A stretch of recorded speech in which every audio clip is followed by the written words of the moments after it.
Hey everybody, welcome to the show. In this episode, I sit down with Shelene Shrewsbury, who is the new Executive Director of Consumer Credit Counseling Services of the Mid-Ohio Valley. The organization has been around a long time. They do a lot of things in the community. They provide a lot of service for a lot of different people in the community. And Shalene's been around the organization for a while and is now Executive Director. So she's been in that role on an interim basis for several months and then recently moved into it as a permanent situation. So we talk about that. We talk about her journey a little bit. We get some tips on some things involving some of the things they do, some of the services they provide, some budgeting tips and tips on credit, things like that, buying a home, as well as what's coming up in 2019 for the organization. Hope you enjoy. So some interesting news around here is you're the new Executive Director of Consumer Credit. I am. So that's kind of, maybe we're breaking news here today. Okay. Maybe I'm an actual part of the media.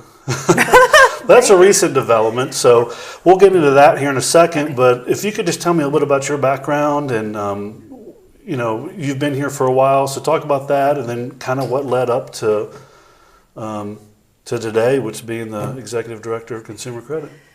I've been here for part of the organization for 15 years. The organization itself has been here for almost 50 years. So we've been a huge part of our community. But yet somehow we still hear of people never having heard of us. So we are always faced with that challenge. But I've been here for 15 years. I say and joke I've grown up here, but I honestly have. Right. My grandmother was June Shelene. She was the executive director for many years as part of the organization. And a couple years into my decision to enter the workforce, and she had an office manager who saw me grow up, basically just say, hey, we need Shelene to be a part of this. So I have learned so much, definitely ups and downs for us as an organization as well as myself, but we are just, I'm so proud to be a part of Consumer Credit and now even more proud and honored to be the Executive Director. So, cool. Yeah. So it's kind of unique. I didn't know the generational part of it. That's kind of interesting, but being a part of an organization for so long, working so many, probably if not all parts of it at some point, probably really prepares you to be the executive director because you've done it. Right. It has not that there has not been challenges, and I will never claim to know it all, that's for sure. It has been interesting that some of these challenges that I've faced in this role has probably helped me by having had a hand or had a part in a lot of different roles within the organization. So I have a lot of empathy for our staff because I know how hard they work and I know their hearts and their passion for the mission of our organization, which is, that we are dedicated to helping our community realize financial independence because that is so important. Everyone deserves it, no matter what their economic class is. So you guys do a lot of outreach. You've been around for a long time. You're in the community a lot. I'm sure there are common questions that come up when you're out there, maybe misconceptions about what is consumer credit for, who's their target demographic if there is one. What are some things that come up that you have to combat sometimes? Well, obviously I've never heard of you, what do you do? But we also hear a lot about people maybe being more aware of one side of our organization versus the other, one department versus the other. So we have two basic departments within the organization. One of those being, of course, our debt management, credit counseling, where we assist people who are looking to avoid maybe some financial situations that are upcoming or, looking back and helping find their way out of it. Life happens. Job loss, credit card debt becomes overwhelming, medical bills, that's a big issue. And we help people devise a plan with their financial budget to see their way out of that debt. And then we have our payee department. So our payee department is, there are many similarities, but really in this department, we are helping an individual pay out everything that they're, due, their rent, their utilities, The recurring bills. all of their monthly bills. These are individuals who receive Social Security Disability, SSI, and even VA benefits, but have found themselves unable to handle those funds themselves. So those organizations, VA and Social Security, will refer the individual to us to get them on track, catch up those bills that maybe they got behind with, to ensure that they have a roof over their head, that their utilities are paid every month, and that they have spending money, that they, whatever their values are, that they want to spend their money on, that we can still help them fulfill those. So we, both departments do a wonderful job in helping their clients, really in similar ways, but then at the same time, we also see some differences. But we all work together and assist each other. And it's interesting, we may have a client who's been referred to us for payee services, and they are overwhelmed with credit card debt. So then we can help them in that area. Or vice versa, we may have someone who's come in with credit card debt, but really they would benefit from having somebody help pay every part of their bills. So we can really help each other in that way. So there's no one demographic it's all walks of life, all kinds of income levels, and that walk through these doors. Right. Yeah, I mean, we say it all the time that financial problems don't discriminate. They can happen to any one of us. It can be someone who's just, life has gotten ahead of them and they're not paying attention to their finances. They're not focusing on that debt that's growing slowly over time, that they need some help devising that plan out of that debt. Or it might be the individual who is just pinching pennies. They've had a major life loss and they need, pointed in the right direction. So we can help anyone and everyone. In my opinion, I'm a planner. So is the plan the biggest part of that, or at least the biggest first part of it, is having a plan? It is. And we as the counselors and the payee representatives need to get buy-in from our client on that plan. That plan is not just something that we come up with. That's something based off of the goals and objectives and values of our clients. We can tell someone all day long, well, you might need to lower that cell phone bill, or you might need to lower that cable bill. But that's not beneficial for someone who doesn't do anything else entertainment-wise for themselves. Right. That cable may be very important to them, and that's great. We want them to express those values to us so then we know where to point them in the right direction. So tell me a little about your staff. You said you got counselors and such. What kind of training and or certifications do they have? Maybe to get the job, or once they're here as they grow? I assume there's some ongoing training as well. Ongoing, absolutely. We encourage that because, really we never stop learning through our industry and through, what our daily tasks are. There's always something changing out there. So we need to stay up on that. The credit counselors are required to complete a certification. It's actually 6 tests that they will take. We are a part of a parent organization, National Foundation for Credit Counseling, who administers those trainings and tests. We do, upon hire, require that those tests, that certification, be earned after 6 months or within 6 months of hire. And additionally, there is a 7th that's specific to housing. So any type of housing counseling that a credit counselor might then additionally want to offer, they have a housing counseling session. By the year 2020, HUD, or Housing Urban Development, the government agency whom we are also a part of as a HUD housing counseling agency, will be required not just as the agency to be certified, which is done every 2 years, but each counselor will have to be HUD certified, which will be another exam.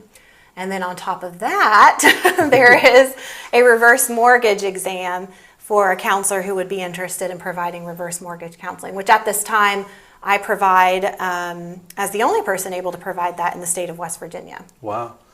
Yeah, the reverse mortgage thing, I think not just that, but credit and cards and maybe even mortgages, there's probably a lot of, I guess, misconceptions that people have or things they hear, good or bad or whatever. But I think it's probably always wise to, if there's certifications out there for it, and you have people in-house that are certified to discuss those things, they're not always a bad thing. No, they're absolutely not always not. a good thing. You just need to be educated on it. Yeah, it's interesting. Going through them, there are some aha moments because some of those myths that we've always grown up just kind of believing about credit and about finances are debunked. I mean, you really truly realize, oh, it's not necessarily good to run your credit card balance to its max or, to have 10 credit cards, that there's a balance to a credit score and that doesn't keep you balanced. And you've been here through some times economically.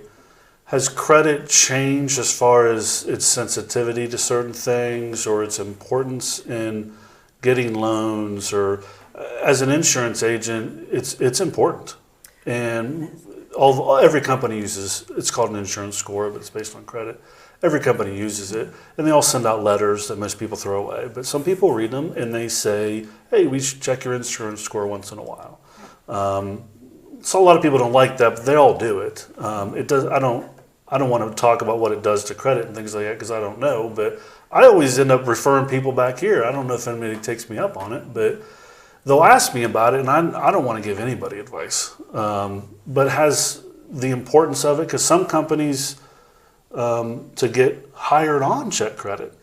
Absolutely. I mean, definitely it has become much more important. When I started here 15 years ago, you could have a pretty low credit score and still purchase a home. That's not the case anymore. That number has gone up by at least 40 or 60 points that you're required to prove yourself basically in your credit history that you are going to follow through on your obligations before someone like a lender is going to offer you or extend you credit. And with insurance, I mean, I hear the frustration too. And I totally understand. And if we could all just think like a lender or think like an insurance agent, why might we want to know if our neighbor is asking for money? Why might we want to know their history to know if letting them borrow $20 is going to be paid back? Right. If the neighbor on the other side of us, there's evidence that they'll pay it back. Yeah. Right. I mean, it's a risk. You're taking a risk.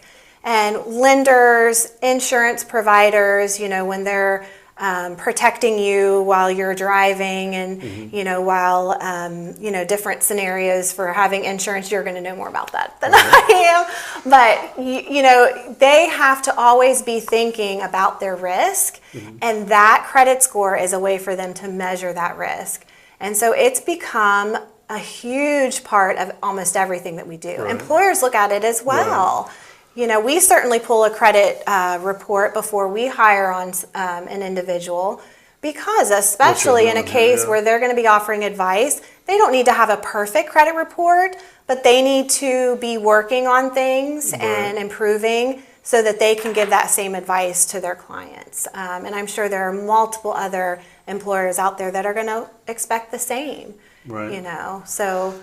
Yeah, I mean, my answer to them is usually it's an assessment of risk. It's not fair all the time. I know some people with 800 credit scores that pretty risky characters, and I know some real conservative type lifestyle people that don't have so high. I mean, it's not foolproof, but it's something that they can do, and it's probably fairly accurate. That if they don't want to get stuck with non-pays all the time, that costs everybody money. Right. So, it's interesting now, especially when people go to banks to ask for money. I think it's a little tighter now. So people need to worry about those things at a young age because it can stay with them for a while. Yes, it can. Reputation is everything. I tell my 16-year-old that all the time, how important that is. So kind of switching tracks and talking about nonprofits. I've been involved with a few around town, and coming from the business world, it was interesting. Good in a good way, eye-opening, I guess maybe. How hard these people work that work for nonprofits, but more importantly, I've noticed the collaboration. So when we say another nonprofit has a fundraiser, we try to support it, or Maybe it's someone that at board level you don't get involved with a lot of the programs, but you do. You have mutual clients with other nonprofits. So how has that worked throughout the years with you collaborating with other nonprofits, and how important is that in this community? It's so important, and it has grown. When I think back 15 years ago, not that we didn't have amazingly strong nonprofits, we have just additional avenues now, kind of some collaborative nonprofits whose goal is to bring us all to the table, to make sure that we are all aware of each other, because we're going to have clients here at Consumer Credit come through our door that need many other services that we can't provide. Right. And I can tell you that's been one of the biggest blessings as a counselor, and even now as an executive director, to be able to know that if there is a client with an issue, I know where to send them. And I almost know exactly who to send them to. And that's been from just the wonderful network that we have.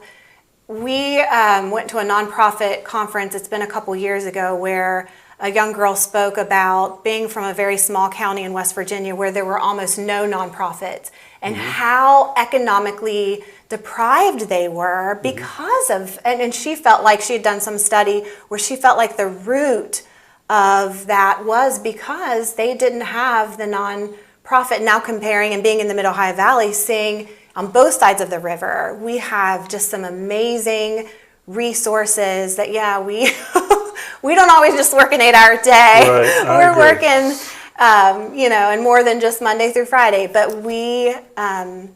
it doesn't seem like work sometimes because all of us as nonprofit, workers and leaders, we live our mission, we breathe our mission, and we know that without us, there would be a hole in our community, and we wouldn't be as and it's not handouts. It's I'm sure that exists somewhere and it's necessary for certain people, but a lot of it's knowledge, education, awareness. How do I help myself? A lot of people just don't know. Right. And especially on the credit stuff, because it's changed in the past 10 years, I'd say, after 08 and 09. It's changed where it's just more of a factor. So even people that are educated, as time changes, as things changes, I used to sell cars and I'd have people come in, older people, hadn't borrowed money for 10 years. They didn't have credit history really, and they come back and no the reason, bank's kind probably. of everything's paid off. Didn't know paid cash for the last car or something like that. So some of that's education on how to handle that, because that could be an issue, and it was occasionally. They didn't get the best rate because it's not that we didn't think they were going to pay it, but they didn't have evidence of history that says they were going to. Right. So the resources that are out there in this community, I think, are great, and it's opened my eyes to it. And I've tried to bring in people because you get a lot of people from the nonprofit and social services world that do know those things, but I think bringing in people from the business community and other walks of life to serve on boards or to volunteer helps, I think, because I have, I'm in customer service too in a different aspect, so I have access to a lot of people as well. So that's been interesting to me. So I'm going to quiz you a little bit. Okay. Take you back to your counselor days. All right.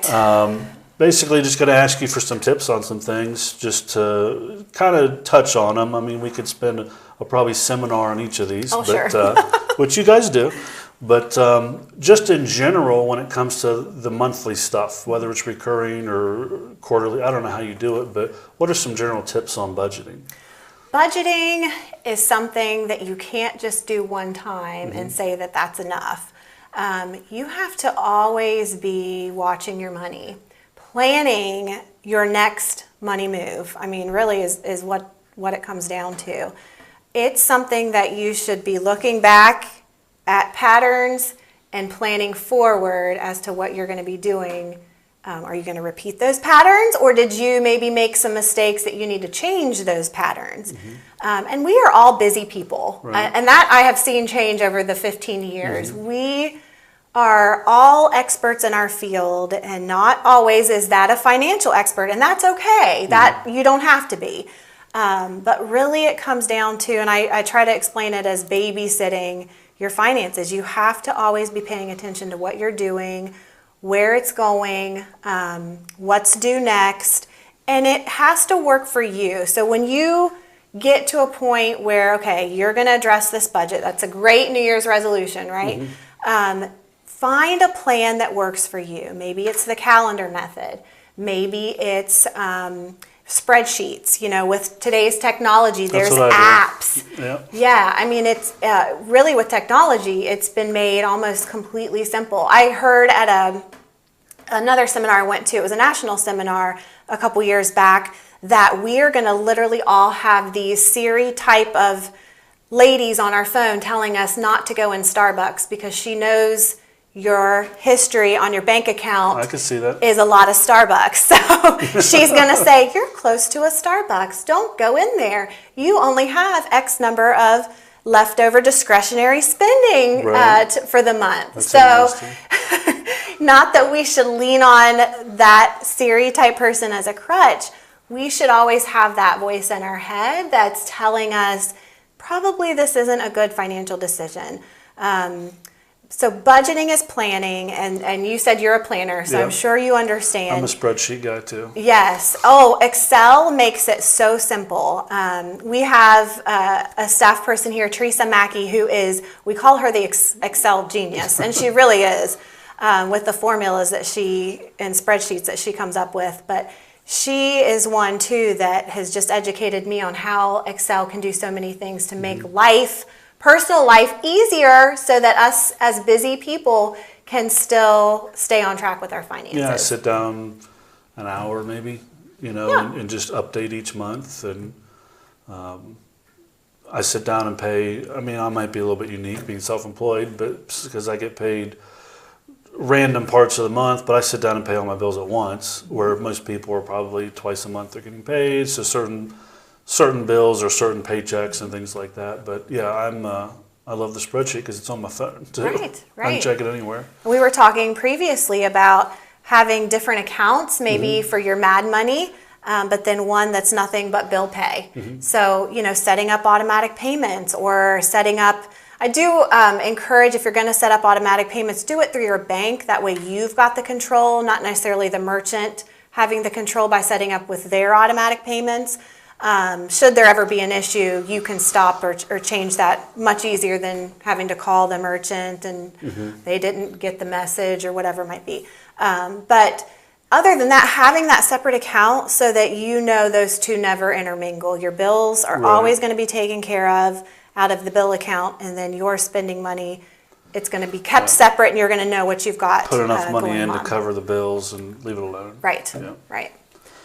How about some tips on getting out of debt? Now, that's maybe a general question because I know there's home debt and car debt, but there's some debt that can really linger for a while and be real bad for you. So what are some generalized tips on that? Well, definitely get rid of the debt or make the effort to make a plan to get rid of the debt that has the highest interest rates. And this is called the power payment method, if you've ever heard of that. There's a wonderful website out there called powerpay.org, and it's also run by a national nonprofit. Great budgeting sheets out there too, by the way, but you can basically simulate the pay down of your debt.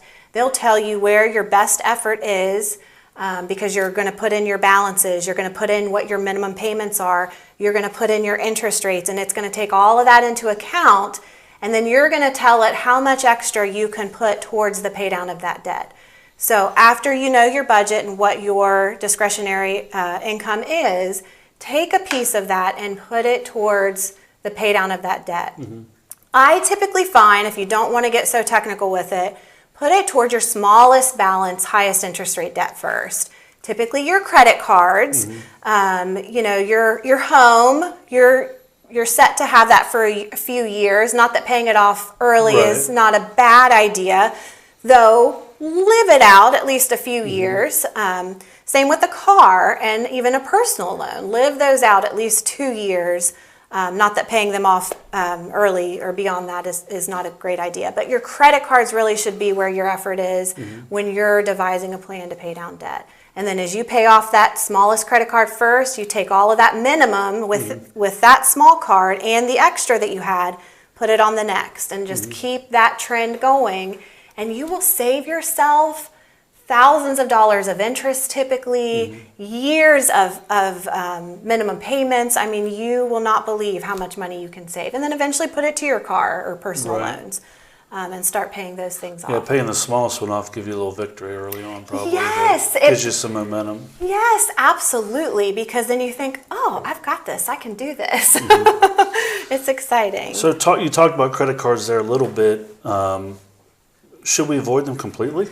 Credit cards are not bad. Right. The credit card debt is the the bad if you part let it of that. linger for a while. Right. Yeah. So the key is having a credit card, and that magic number is 2 to 4, no more than that. So we don't need 10. One from everyone that's going to give us 20% at the register. Right. Not necessarily a good idea.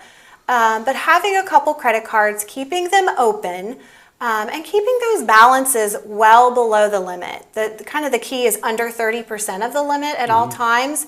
But honestly, keeping them nearly paid off is a great idea. The myth is, but if I pay it off, it's not going to report positive to the credit reports. And it absolutely will. As long as the account is open, the credit card company, even at a zero balance, will have to report on-time payments made to the credit bureaus. So I didn't know that. Yes. So now you want to use them every once in a while, not let them go dormant, not let them close, because then that history comes to a stop. You lose the history and the available credit and all that. And that means you got to start all over with something else. Right. So yeah.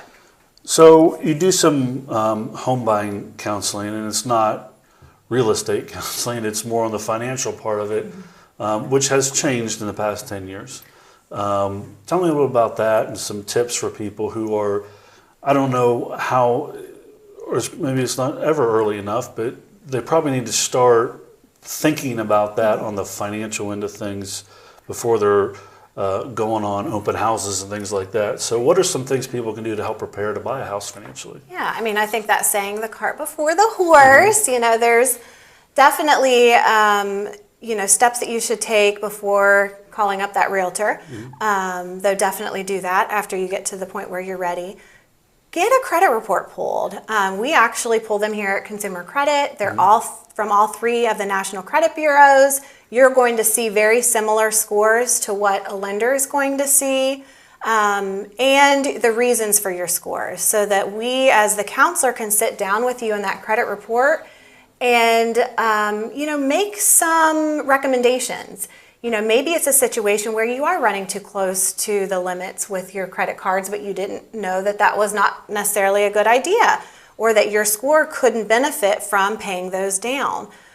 We even have a simulation that we can do with your credit report. So if you get a credit report pulled, there is some charges here to those things, though we don't turn anyone away who can't pay them, by the way.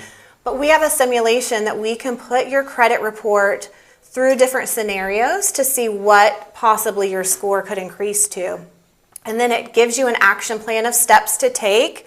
If you do A, B, C, and D, you are going to see, 40-point increase in your credit score. It's just a wonderful chance for you to take inventory of what's going on in your credit, and then devise that plan to, okay, I know that I need X number of score for this lender to give me the best rate. That's what I'm going to work towards. Or you may find, I've got that score, I'm good, and you can start shopping. Well, they look at the score. I'm sure there's score requirements on mortgage lending, but then there's debt to income. And as an insurance agent, I've run into the home insurance and the taxes throwing them off. It's tight. It's that tight for some people. So having someone take a look at that knows what they're doing to prepare you, so you don't get so far down the road and then it's.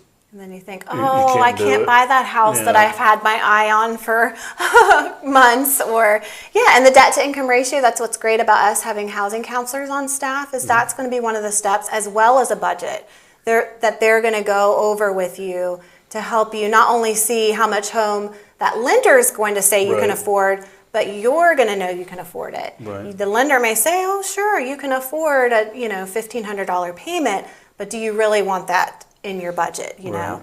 And then from there you can see even additionally how much home you feel you can afford. Right. So So if someone has, and I run into this a lot with my customers, they'll, if there's no accidents or tickets or whatever, the rates are all over the place sometimes, and people ask why, and credit's usually part of that. I can't answer specifically why. I don't know, but that's usually part of it.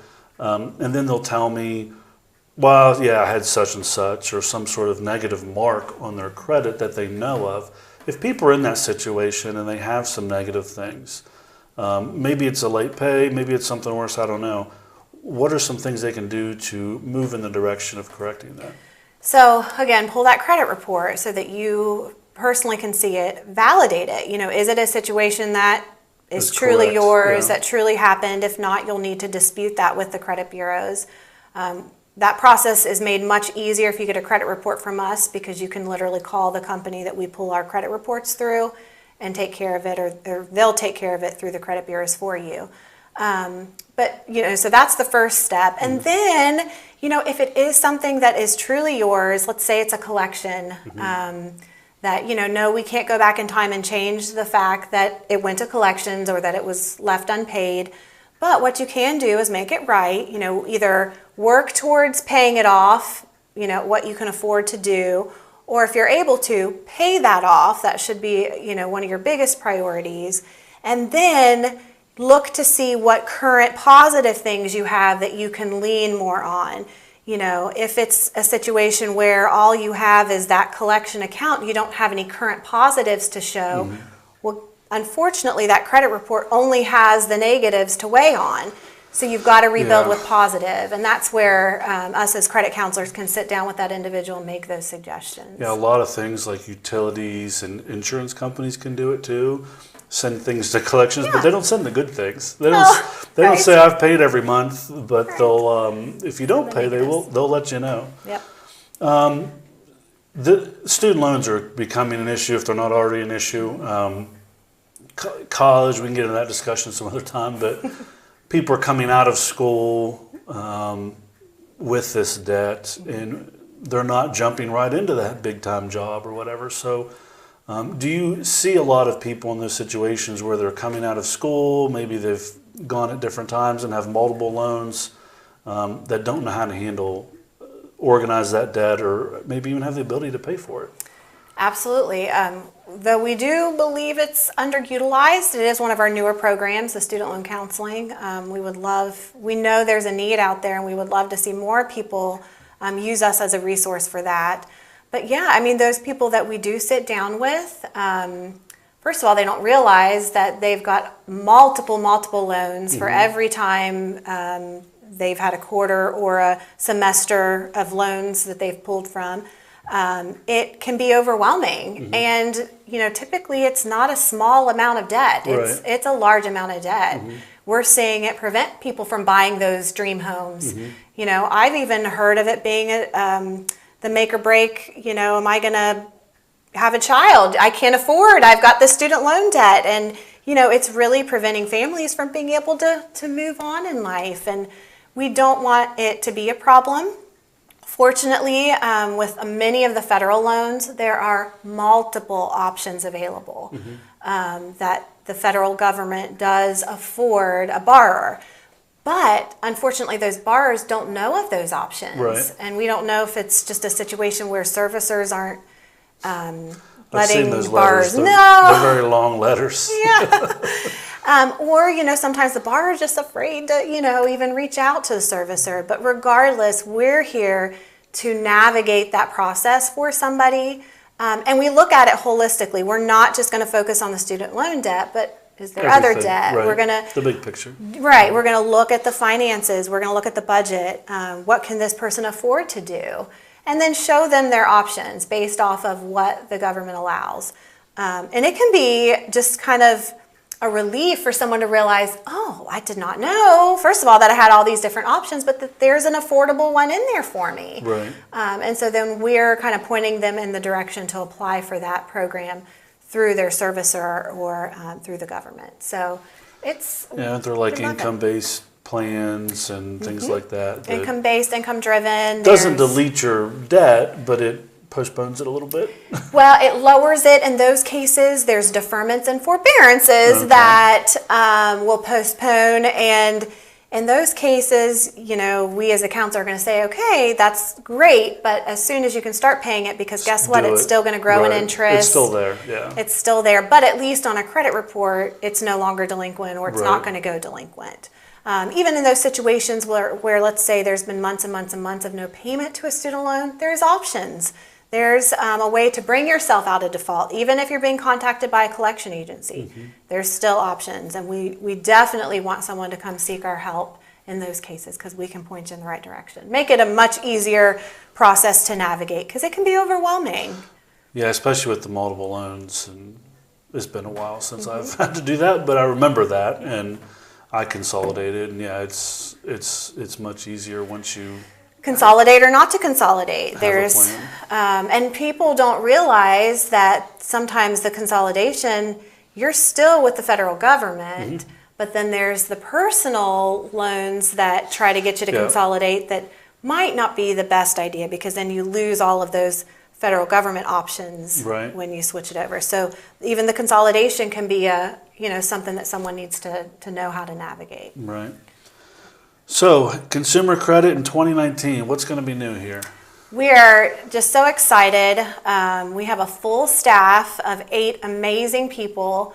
We're a great team that is just energized for what's ahead for us. We're going through an amazing accreditation that really has just allowed us to kind of work through and make some changes, we believe, for the positive. We are just headed in a wonderful direction. I can't wait for the community to see how strong we are and how strong we will become. So we're excited. And you guys go out and do some classes, seminars. Tell me a little about that. You don't have to. You don't have to consume some of your content, I guess, or some of your education in this building.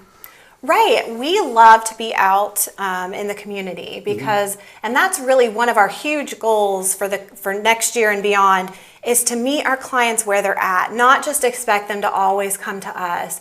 Be ready to counsel them, out in the community. If we're set up at a booth promoting our agency, could we not, privately pull a credit report for an individual? Or holding classes. We like to go to the libraries. That's kind of one of our favorite places. So if ever you're looking for a budget class, a student loan seminar, credit education, we're probably going to be at one month or the other, either at the Belpre Library, Wood County Library, Southside Library, or even Vienna Library. So come find us. Actually, we have one next month at the Wood County Library. So how can people, what's the best way for people to keep up on some of those events? Is it on social media or the website? Or? Yes, please like us on Facebook. We're going to promote all of those programs and events and education classes. They're always free. Please come and just enjoy some great, we believe that education is power. Knowledge is power. So if you just need to brush up on, budgeting tips, credit tips. If you're looking to buy the home and you just need a place to start, that is a great place to start. And it's absolutely free, where we do charge for some of our counseling services. So again, we don't turn anyone away who can't pay for those. Those classes are always going to be for free. So please take advantage of them. We'd love to fill a room. Cool. So there's the Facebook page, and then what the website? Our website is wvcccs.org. And on the video, I'll throw that up. But if you're on the podcast, you can't click on that. But That's right. so you have a lot of information on the website, a lot of information on Facebook. So that between those two, they can get in touch with you. And You will get to stay up on all of our events and programs. Absolutely. well, congratulations on the new gig. Thank That's you. exciting, and I appreciate you sitting down with me. Thank you very much. Thanks for you. having us.